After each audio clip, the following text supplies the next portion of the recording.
तथा आज के इस अग्निशमन के वाहनों के फ्लैग ऑफ कार्यक्रम में उपस्थित प्रदेश सरकार में मंत्रिमंडल के मेरे वरिष्ठ सहयोगी जल शक्ति मंत्री श्री स्वतंत्र देव सिंह जी, प्रदेश के परिवहन मंत्री श्री दयाशंकर सिंह जी, मुख्य सचिव श्री दुर्गा शंकर मिश्र जी, प्रमुख सचिव गृह श्री संजय प्रसाद जी, पुलिस महानिदेशक श्री प्रशांत कुमार जी, महानिदेशक अग्निशमन सेवाएं श्री अविनाश सन जी, प्रदेश के सभी हमारे वरिष्ठ पुलिस अधिकारीगण, अग्निशमन विभाग के सभी वरिष्ठ अधिकारीगण, अन्य कार्मिकगण, प्रदेश के अलग अलग जनपदों में आज के इस लोकार्पण और शिलान्यास कार्यक्रम के साथ जुड़े हुए मंत्रिमंडल के मेरे सभी सहयोगीगण, माननीय सांसद, विधायक और अन्य जनप्रतिनिधिगण और उन सभी क्षेत्रों में उपस्थित सभी बहनों और भाइयों, एक साथ 25 जनपदों के 34 अग्निशमन केंद्रों का लोकार्पण, 4 नए अग्निशमन केंद्रों का शिलान्यास और 35 नवनिर्मित फायर टेंडर का फ्लैग ऑफ के इस कार्यक्रम के लिए मैं प्रदेश के सभी उन जनप्रतिनिधियों को जिन्होंने रुचि लेकर के इन नए फायर टेंडर की स्थापना करने और आज इस कार्यक्रम के साथ जुड़े हुए हैं, उन सबको हृदय से बधाई देते हुए जनता जनार्दन को भी मैं बधाई देता हूं, जिनके लिए ये सभी सेवाएं बहुत उपयोगी होने वाली हैं। हम सब जानते हैं कि संकट के समय अग्निशमन सेवाओं की भूमिका कितनी महत्वपूर्ण हो जाती है। इन्हीं सबको ध्यान में रख करके 1944 में प्रदेश में अग्निशमन विभाग का गठन होता है और पिछले आपने देखा होगा कि 1947 से यानी 1944 से लेकर के 2017 तक 73 वर्षों में जितने फायर स्टेशन स्थापित हुए, 288 फायर स्टेशन कुल स्थापित हो पाए। हम लोगों ने मात्र 7 वर्ष में 71 नए फायर स्टेशन स्थापित किए। अग्निशमन से जुड़े हुए कानून में व्यापक रिफॉर्म के कार्यक्रम को आगे बढ़ाया। उनके आधुनिकीकरण के लिए समयबद्ध तरीके से जो कार्यक्रम आगे बढ़ाए गए, आज उसका परिणाम है कि प्रदेश में आज अग्निशमन विभाग प्रदेश की इमरजेंसी सेवाओं में एक बेहतरीन सेवा प्रदान करने के लिए अपने आप को तैयार कर रहा है। 2017 से 18 के बीच प्रदेश के अंदर हम लोगों ने अब तक लगभग 1400 करोड़ रुपए इस विभाग को अपनी सेवाओं के सुदृढ़ीकरण के लिए उपलब्ध करवाए, जिनमें नए अग्निशमन केंद्र, हाईराइज बिल्डिंग हो या सामान्य परिस्थितियों में भी फायर टेंडर के क्रय करने के लिए या गली मोहल्ले हो या अन्य केंद्रों, अन्य क्षेत्रों में उस प्रकार के वाहनों के क्रय के लिए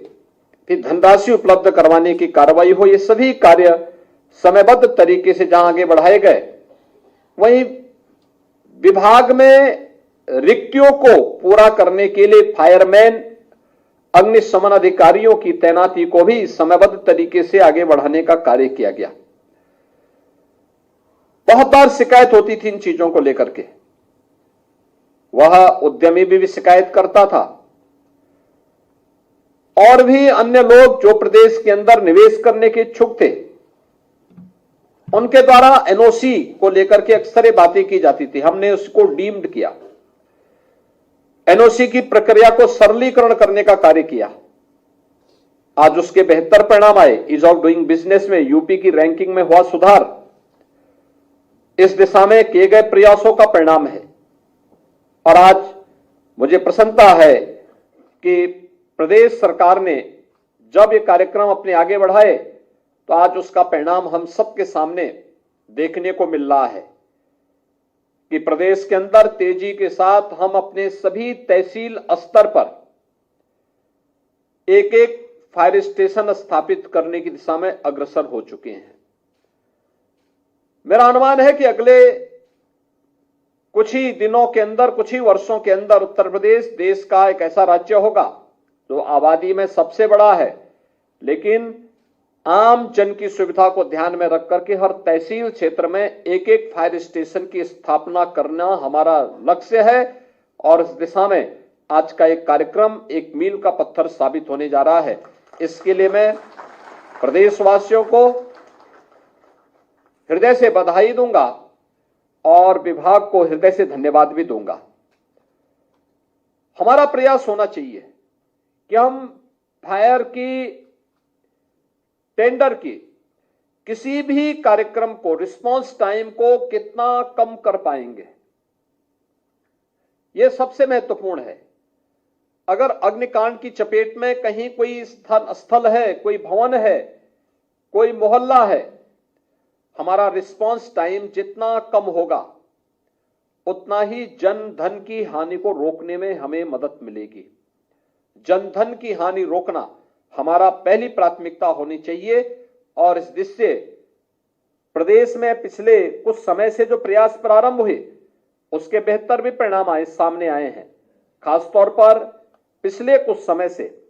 जो अभी यहां पे इस प्रेजेंटेशन में भी आपने देखा होगा, 33,000 से अधिक अग्नि दुर्घटनाओं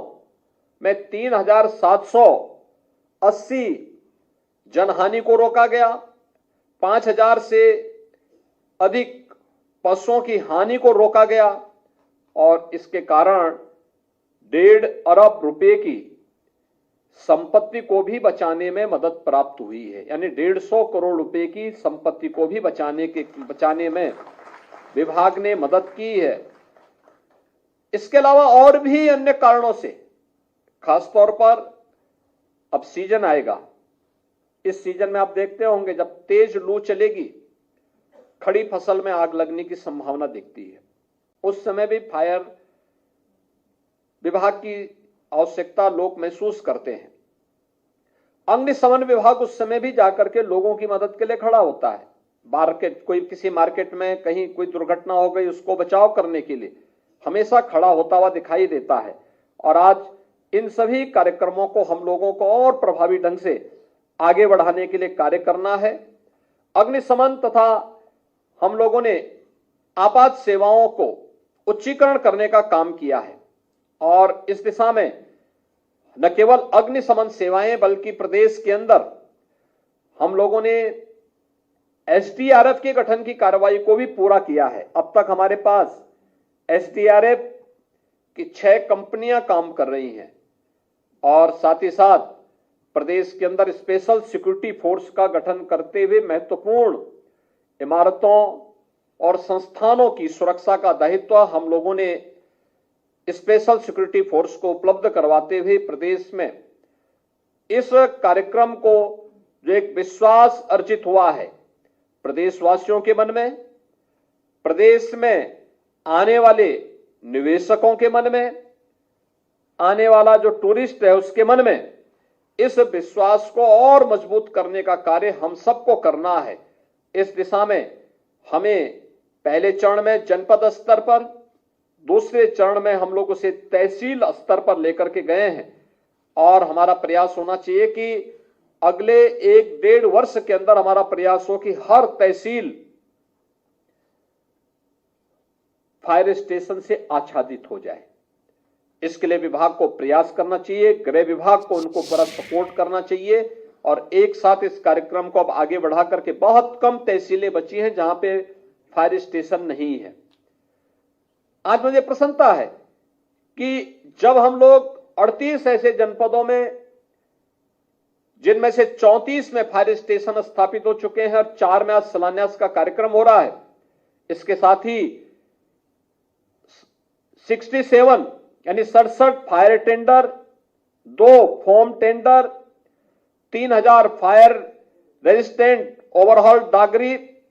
4 water mist cap motorcycle mounted system के साथ, 15 jeep towing vehicle, 2 water bowser तथा 1 वाटर बाउजर के निर्माण की जो चेसिस है, आज उसको हम फ्लैग ऑफ भी करने जा रहे हैं। यानी इतने बड़े कार्यक्रम के साथ पिछले दिनों आपने देखा होगा, जब हम लोगों ने गत वर्षों में प्रदेश के इस अग्निशमन विभाग के कार्यक्रम को आगे किया था। हाई राइज बिल्डिंग कभी किसी अग्नि दुर्घटना का शिकार होगी, उन स्थितियों में वहां बचाव के लिए क्या करना है। उस समय हाइड्रोलिक अग्निशमन वाहन हमारे पास वहां मौजूद थे और हमें आज की आवश्यकता के लिए जितनी भी ऐसी हाई राइज बिल्डिंग है उनकी सुरक्षा के लिए मेट्रोपॉलिटन सिटी में पहले चरण में कम से कम जो हमारी बड़ी सिटी हैं उन सब में हम लोग इस सेवा को तत्काल लागू करने, यानी हर तहसील में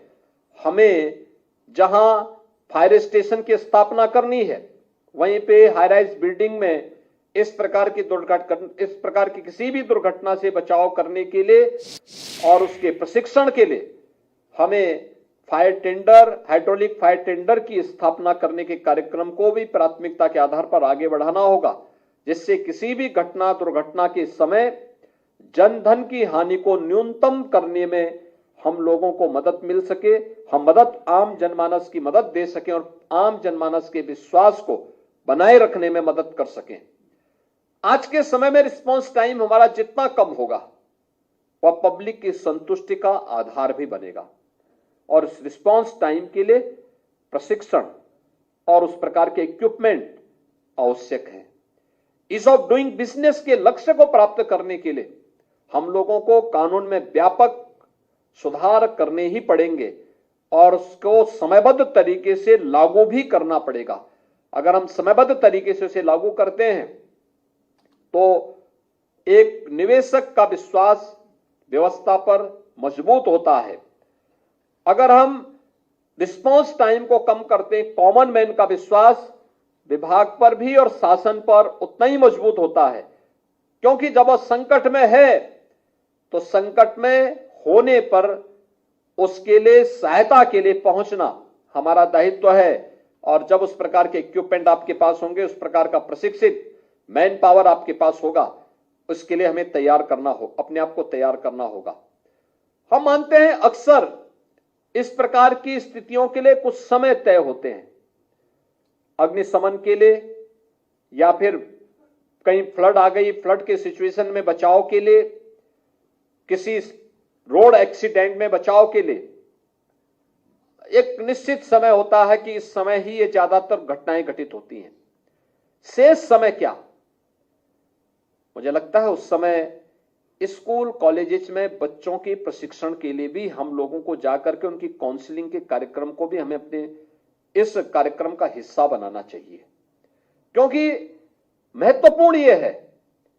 कि सामान्य दिनों में केवल विभाग के भरोसे ही रह करके नहीं, घटना घटित हो जाए तब बचाव करें। महत्वपूर्ण यह है कि हम बचाव के लिए लोगों को पहले से तैयार करें। अग्निकांड के लिए कौन कौन से लापरवाही जिम्मेदार होती है, इसके प्रति लोगों को अगर हम पहले से तैयार कर सकें, कैसे हम जनधन की हानि को रोक सकें। आग की चपेट में आने पर व्यक्ति को सबसे पहला उसका क्या दायित्व बनता है, कैसे वह बचाव के उपायों में जब तक सहायता पहुंचती है तब तक स्वयं भी लोग अपने स्तर पर क्या प्रयास प्रारंभ कर सकते हैं। इन सभी कार्यों को लेकर के कहीं कोई हाई राइज बिल्डिंग है, आग की चपेट में लोग आ गए या वो भवन आ गया,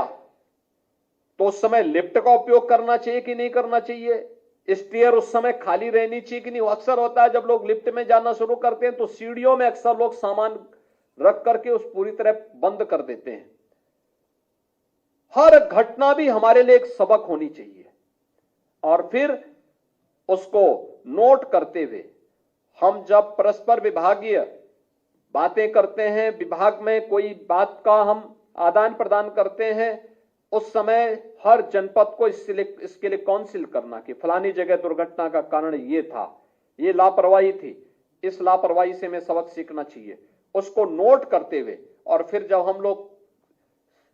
छात्रों के बीच में जाएं, समाज के बीच में जाएं, तो उनको भी हम अवगत कराने का कार्य करें। अवेयरनेस एक बड़ी भूमिका का निर्वहन बचाव में कर सकता है और मुझे लगता है कि उपाय से महत्वपूर्ण बचाव यह बहुत बड़ा कारक हो सकता है जिसमें हम लोग बड़े पैमाने में जनधन की हानि को रोक सकते हैं। या कहीं कोई दुर्घटना है, अक्सर दुर्घटना के समय क्या होता है कि दुर्घटना हो गई, लोग पड़े हुए हैं, लोग सेल्फी वहां पे खींचते रहते हैं, फोटोग्राफी वीडियोग्राफी करते हैं। बहुत सारे लोग हम देखते हैं कि एक्सीडेंट वाले वाहन के साथ भी सेल्फी ले रहे हैं। अरे उस समय हमें सबसे पहले वहां पे लोगों को बचाना चाहिए, राहत कार्यों में भाग लेना चाहिए या वहां पे वीडियोग्राफी फोटोग्राफी या सेल्फी पॉइंट उसको बनाना चाहिए। लेकिन बहुत सारे लोग तब भी वहां पे मानवीय संवेदना की बजाय इस प्रकार का व्यवहार करते हैं। हमें इन सब चीजों से अपने आप को तैयार करना होगा। एक बार फिर से आज जब विभाग के स्तर पर इतना बड़ा कार्यक्रम हो रहा है, इस सैकड़ों करोड़ रुपए की परियोजनाओं की सौगात प्रदेशवासियों को दी जा रही है, जिनमें 34 यानी प्रदेश के अंदर एक बड़े पैमाने पर 25 जनपदों के 34 अग्निशमन केंद्रों का लोकार्पण हो रहा है और 4 अग्निशमन केंद्र आज यहां पे शिलान्यास हो रहे हैं। इसके लिए मैं विभाग को तो धन्यवाद देता ही हूं, लेकिन साथ साथ जिन जनप्रतिनिधियों ने प्रयास किया है उनको भी धन्यवाद देता हूं और सभी उन जनपद वासियों को जिन्हें इन सेवाओं का लाभ मिलने वाला है उनको मैं बधाई देता हूं। विशेष रूप से उन विधायकों को जिन्होंने प्रयास करके वहां पे फायर स्टेशन स्थापित किए हैं। 35 नवनिर्मित फायर टेंडर का भी फ्लैग ऑफ का कार्यक्रम आज यहां पे हो रहा है। जो मैंने बताया कि कितने वाहन उसमें हैं, किस किस प्रकार की उनकी क्वालिटी है, इनका फ्लैग ऑफ किया जा रहा है। ये वाहन अब उन जनपदों में जाकर के जनता को बेहतरीन सुविधाएं उपलब्ध करा पाएंगे। आज के इस अवसर पर मैं एक बार फिर से प्रदेशवासियों को इन सभी सेवाओं के लिए हृदय से बधाई देते हुए अपनी शुभकामनाएं देता हूं। धन्यवाद। जय हिंद।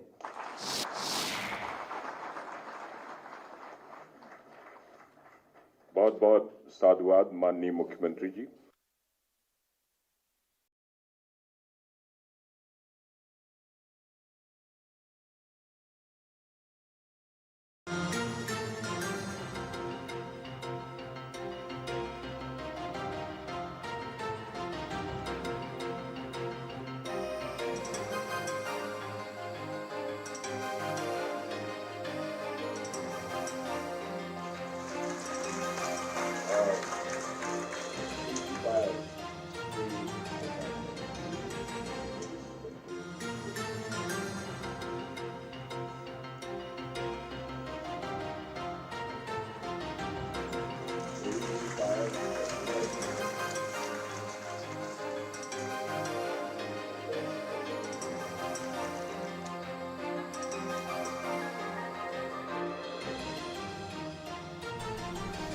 तो सीएम योगी आदित्यनाथ को आप सुन रहे थे। 35